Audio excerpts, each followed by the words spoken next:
Basically ایک سیاسی گھرانے سے میرا تعلق ہے. ہم چھوٹے بڑے ہوئے ان چیزوں میں, ان ڈسکشنز میں. آپ نے بڑا ایک اچھا سوال کیا کہ آپ خانشید کو ڈیفائن کریں.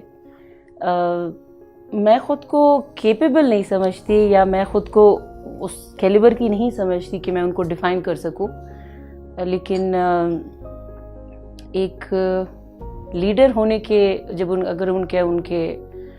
ٹریٹس دیکھیں یا وہ کیا تھے یا ان کو ہم ڈیفائن کر سکیں, تو مجھے لگتا ہے خانشید عبدالصمد خان اچکزئی صرف ایک نام نہیں ہے.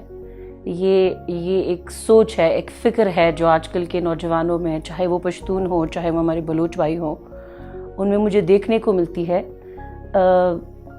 خانشید کی برسی ہے 2 دسمبر کو, اور یہ چیز میں نے بچپن سے نوٹ کرتی آئی ہوں کہ لوگ بڑے عقیدے سے, بڑے احترام کے ساتھ اس کو مناتے ہیں. اور حالانکہ ان کو گئے ہوئے 50 برسوں سے زیادہ ہو چکا ہے, لیکن ایک چیز جو بہت وہ کہتے ہیں نا فراخ دلی کے ساتھ یا وہ ایک گرو کے ساتھ محسوس کی جاتی, وہ یہ ہے کہ ان کی سوچ کو مرنے نہیں دیا. ان کا جو ایک پلیٹ فارم تھا, جو انہوں نے ایک پلیٹ فارم اپنے جوانوں کو, اپنے یوتھ کو, چاہے وہ پشتون یوتھ ہو چاہے وہ بلوچ یوتھ ہو, ان کو جو انہوں نے ایک پلیٹ فارم ان کو دیا ہے. اور رہی بات, آپ نے بات کی فیمیلز کی, تو مجھے لگتا ہے جب ہم بچپن میں ہمیں یہ چیزیں سننے کو ملتی تھی کہ جو ہماری پھپھی تھی, میری والد صاحب کی بہن, اللہ ان کی مغفرت کرے, ولی عہد خانشید, ان دنوں میں جب لوگوں کو لگتا تھا کہ فیمیلز کو پڑھائی سے, ایجوکیشن سے دور رکھنا چاہیے, یا یہ ایک پلیٹ فارم تھا جہاں پہ فیمیلز کو کنفائنڈ رکھنا چاہیے, خانشید ان دنوں میں اپنی بیٹی کو سائیکل پہ اسکول بھی بھیجا کرتے تھے تاکہ وہ تعلیم حاصل کر سکے. فیمیلز جو آج کل مجھے دیکھنے کو ملتی ہے, یا جہاں پہ مجھے جو افسوس ہوتا ہے, وہ یہ ہے کہ ایک ٹرسٹ ایشو ڈیولپ ہو رہا ہے ہماری سوسائٹی میں اپنی فیمیلز کو لے کر, اسپیشلی بہنوں کو لے کر, اسپیشلی بیٹیوں کو لے کر. اور میرا ماننا ہے کہ جب تک آپ اپنی بیٹیوں کو, اپنے بچوں کو, اپنی خاص طور پہ فیمیل جو آپ کے گھر کی ہیں,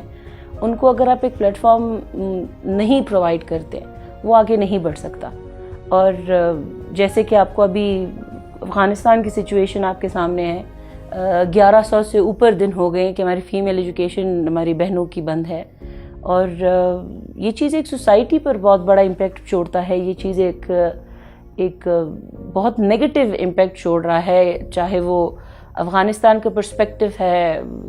ایجوکیشن کو لے کر یا جو بھی ہے. پشتونخوا ملی میں پارٹی میں میری ایسی کوئی اسپیسیفک وہ نہیں ہے, پوزیشن نہیں ہے, لیکن بینگ فرام اے فیملی جو کہ ہمیشہ سے شانہ بشانہ رہی ہے, آگے رہی ہے لوگوں کے حقوق کے لیے, لوگوں کے رائٹس کے لیے, اسپیشلی فیمیلز کے لیے, مجھے لگتا ہے کہ یہ جو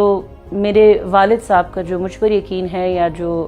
میری بہن پر, یا جو ہماری گھر کی خواتین پر جو ہمارے والد صاحب اور ہمارے بڑوں کا یقین ہے, یہ ان کا یقین ہے, یہ ان کا ٹرسٹ ہے جو ہم یہاں تک آج تک پہنچے ہیں. اور میں امید کرتی ہوں کہ یہی ایک ٹرسٹ, یا جو ٹرسٹ لیول کا جو ایشو بن رہا ہے, وہ ہم کسی حد تک کنٹرول کر سکیں. اور female education is very important, جہاں تک مجھے لگتا ہے, کیونکہ آپ ایک گھر میں آپ کو خود محسوس ہوگا کہ گھر جو ایجوکیٹڈ فیمیل جس طرح چلا سکتی ہے, وہ ویسے دوسرے خواتین نہیں چلا سکتی.